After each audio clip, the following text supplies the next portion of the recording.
मेरे बहुत ही प्रिय और बेहद सम्मानित साथियों, हृदय की असीम गहराइयों से अभिनंदन, बहुत बहुत हार्दिक स्वागत। साथियों, कार्यक्रम की शुरुआत में ही मैं ईश्वर से ये प्रार्थना करना चाहता हूं कि आप जहां पर भी हैं स्वस्थ रहें, कोरोना से बचे रहें, अपना और अपने परिवार का पूरा ख्याल रखें। साथियों, बात आज हम करेंगे कुंडली मिलान के एक ऐसे पक्ष की और एक ऐसी गलत फहमी की जो कि शायद 90% से भी ज्यादा मामलों में की जाती है। इसमें दोनों पक्षों की गलती है, जो कुंडली मिलान के लिए आते हैं उनकी भी और जो कई विद्वान हैं उनकी भी।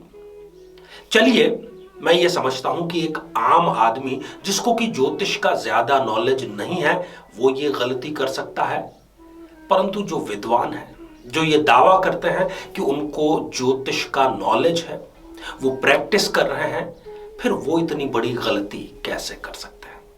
जी हां साथियों, मैं बात कर रहा हूं 36 गुण मिलाने की। हमारे यहां पर जब एक वर पक्ष और वधु पक्ष, वर और कन्या जब विवाह के लिए तैयार हो जाते हैं तो उनकी कुंडली का मिलान करते हैं। और कुंडली मिलान का उनका केवल एक ही कार्य, एक ही पक्ष होता है और वो है गुण मिलान, या जिसको कि हम अष्टकूट मिलान भी कहते हैं। यहां पर बहुत सारी चीजों की अनदेखी हो जाती है। वो अनदेखी होती है ग्रह के मिलान की, भाव मिलान की, लग्न मिलान की, नक्षत्र मिलान की, और भी कई पक्ष हैं जिसकी अनदेखी कर दी जाती है। साथियों, आज मैं एक ही परिवार का एक उदाहरण आपको बतलाऊंगा जिससे आपको इस गलती की गहराई का पता लगेगा और शायद आप जब आपके घर में कभी काम पड़े, शादी का पड़ेगा ही, तो उस गलती को बिल्कुल भी मत दोहराइएगा। मेरा आपसे निवेदन है और मैं बार बार जब भी मुझे मौका मिलता है मैं ये निवेदन करता हूं कि केवल गुण मिलान कभी भी कुंडली मिलान नहीं हो सकता। फिर वो सारी समस्याएं आएगी जो दाम्पत्य में खटास पैदा करती हैं। साथियों, क्यों 36 के 36 गुण मिलने के बावजूद भी पति और पत्नी के बीच में 36 का आंकड़ा हो जाता है, अर्थात एक दूसरे की वो शक्ल देखना भी पसंद नहीं करते, या इस प्रकार के उनके संबंध बन जाते हैं कि वो एक छत के नीचे नहीं रह पाते? क्या कारण है उसका, उस पर भी हम चर्चा करेंगे और क्या क्या सावधानियां हैं उस पर भी चर्चा करेंगे। इससे पहले एक बेहद जरूरी सूचना कि हम हमारे प्रत्येक एपिसोड के अंत में किसी न किसी जातक के प्रश्न का उत्तर देते हैं और ये प्रश्न हमें प्राप्त होते हैं आप लोगों के ही द्वारा यूट्यूब कमेंट के माध्यम से। साथियों, आप जब भी अपना कमेंट लिखना चाहें उससे ठीक पहले #आचार्य चंद्रकांत इस शब्द का प्रयोग जरूर करें और साथ ही बेहद आसान सा प्रश्न जो इसी एपिसोड से संबंधित होगा, इसी एपिसोड के अंत में आपसे पूछा जाएगा, उसका सही उत्तर साथ में लिख करके जरूर भेजें। साथियों, 18 या इससे अधिक गुण, क्योंकि गुणों की संख्या कुल मानी गई है 36, इसके आधे होते हैं 18। अब 18 या अधिक गुण मिल जाता है तो ये बात बच्चे को भारत में पता है कि ये जो है विवाह के लिए हरी झंडी देने का कार्य कर दिया जा सकता है। परंतु ये अर्ध सत्य भी नहीं, मैं समझता हूं कि 10% ही सत्य है। मैं जिस परिवार की बात कर रहा हूं ये एक सच्ची घटना है और आप दंग रह जाएंगे इसको सुन करके। अपना थोड़ा सा कीमती समय निकाल करके आप इसको जरूर पूरा सुनिए। एक ही पिता, और पिता का जो ज्यादा मन होता है वो अपनी बेटियों पर होता है, ये बात जग जाहिर है। कन्या दान करते समय उसको क्या पीड़ा होती है, जब पुत्री घर छोड़कर जा रही होती है, तब एक पिता के मन का हाल केवल वो पिता ही समझ सकता है। खैर, तो घर की जो सबसे बड़ी बेटी थी उसके विवाह का अवसर था। पिता ने अपनी तरफ से किसी तरह की कोई कसर नहीं छोड़ी, और कसर की बात तो दूर रही, अपनी जीवन भर की संचित पूंजी, अपने कुछ प्लॉट, अचल संपत्ति भी बेच करके ऐसा धूमधाम से विवाह किया कि लोगों को आश्चर्यचकित होना पड़ा कि ये आखिर इतना पैसा लाए कहां से। अच्छा, विवाह से पूर्व उन्होंने कुंडली मिलान भी किया था और 34 गुण मिले थे। 34 गुण 36 में से कम नहीं होते, और यही कारण था कि उन्हें विश्वास था कि 34 गुण मिल गए हैं, मेरी जो बिटिया रानी है वो वहां पर राज करेगी। और विवाह से पूर्व भी पिता अपनी बेटी के ससुराल जाकर के जब सब देख करके आया कि बड़ा मकान है, बड़ी गाड़ी है, नौकर चाकर भी हैं और बहुत बड़ा उनका व्यापार है, तो जब सारी तसल्ली कर ली गई तो उन्होंने एक दिन निश्चित करके और विवाह संपन्न कर दिया। साथियों, जब अपने घर से विदा होकर के वो बिटिया ससुराल गई तो आप यकीन मानेंगे कि वो देखती है, क्योंकि चूंकि वो तो ससुराल गई नहीं थी, पिता जो है वो ससुराल जाकर के देख करके आए थे, उन्होंने बताया होगा कि नौकर चाकर ये है, एक भी नौकर घर में उपस्थित नहीं था। उन्होंने अपनी सासू मां से ये बात भी पूछी कि माता जी, कोई मेरी सहायता करने के लिए यदि मिल जाता तो काम आसान हो जाता। तो उन्होंने उसे जवाब दिया कि अब तुम आ गई हो तो नौकरों की जरूरत क्या है, इसलिए हमने तुम्हारे आने से पहले ही सारे नौकरों की छुट्टी कर दी, अब घर का काम तुम्हें ही करना है। हालत ऐसी हो गई कि सुबह 4 बजे से लेकर के रात 12 बजे तक उस बिटिया को बैठने तक का समय नहीं था।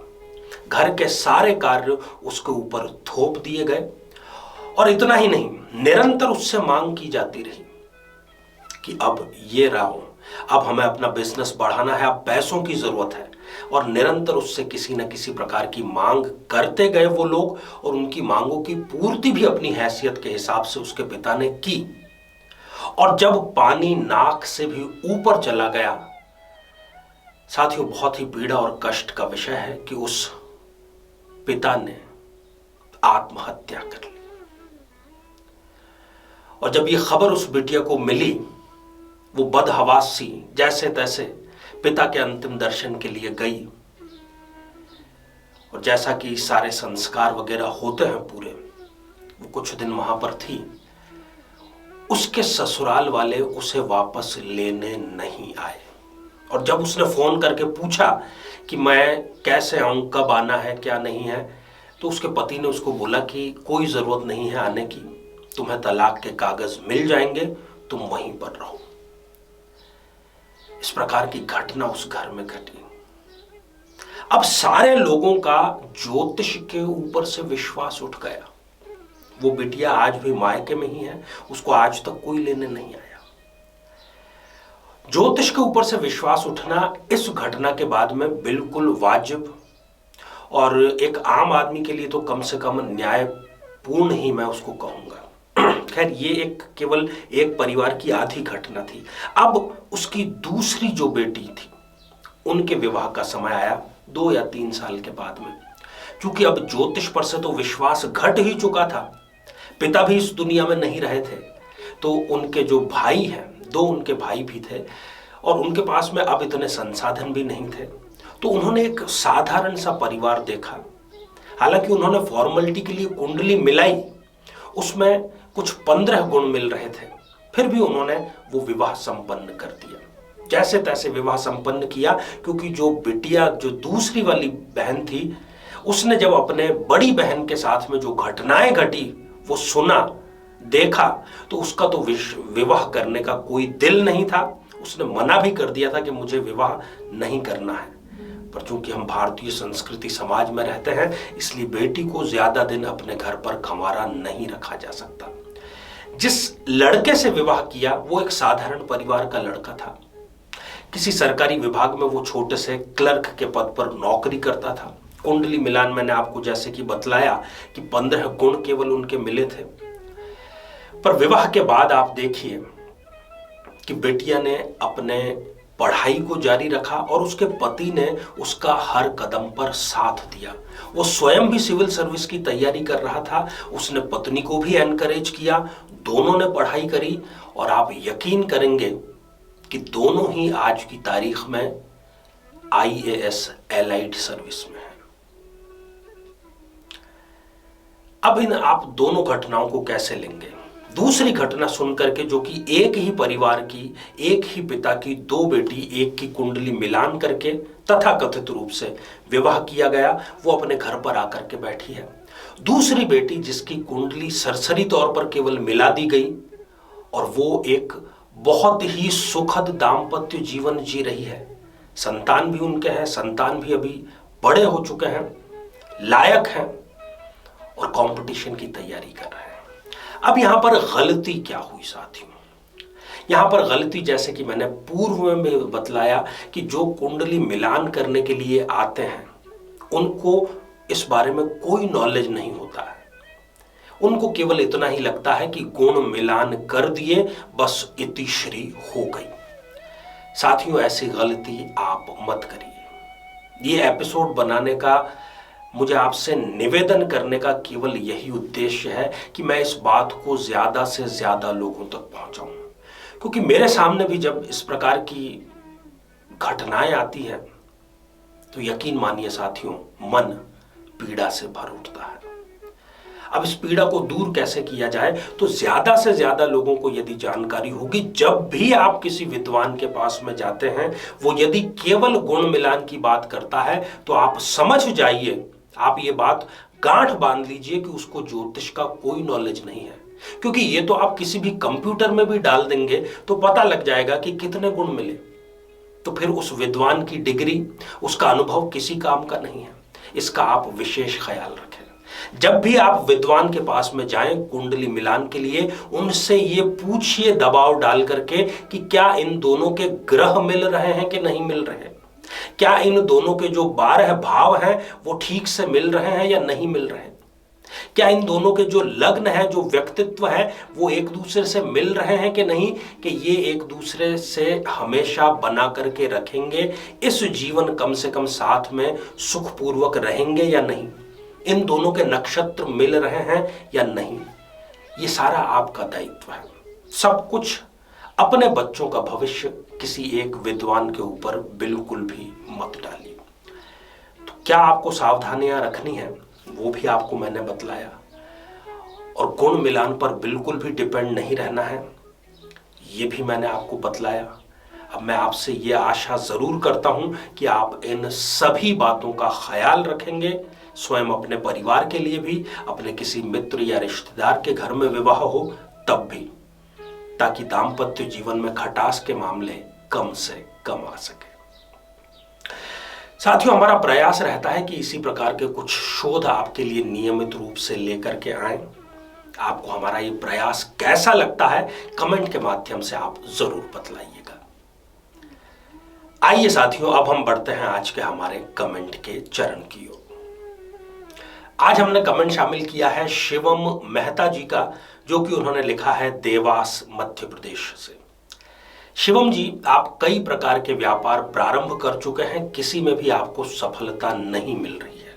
आपके जो कर्मेश हैं, जो कर्म भाव के लॉर्ड हैं, वो यद्यपि सूर्य है परंतु वो भी अष्टम भाव में आकर के विराजमान है। आपको ये चाहिए कि आप व्यापार की शुरुआत किसी न किसी प्रकार की पार्टनरशिप से करें, परंतु 5 साल से अधिक आगे पार्टनरशिप आपको नहीं रखनी है। साथ ही निकट के किसी भी शिव मंदिर में, जब भी शिव मंदिर खुल जाते हैं, आपको पंचामृत का अभिषेक अवश्य करना चाहिए। साथियों, अब आज का बेहद ही आसान सा प्रश्न। आज हमने चर्चा की कुंडली मिलान के बारे में। गुण मिलान के अतिरिक्त तो और कौन कौन से बिंदु मिलान के लिए आवश्यक होते हैं? साथियों, आप सभी स्वस्थ, समृद्ध और शांतिपूर्वक जीवन व्यतीत करें। नमस्कार। जीवन में किसी समस्या का सामना कर रहे हैं, जैसे कि शादी में देरी होना, पति पत्नी में मनमुटाव या तलाक तक की नौबत आ जाना, संतान का प्राप्त न हो पाना, नौकरी या धन प्राप्ति में बाधा आना, जीवन के प्रत्येक क्षेत्र में किसी न किसी प्रकार की बाधा आना, तो आज ही अपनी जन्म पत्रिका का संपूर्ण विश्लेषण करवाएं और पाएं समस्या से सदैव के लिए मुक्ति।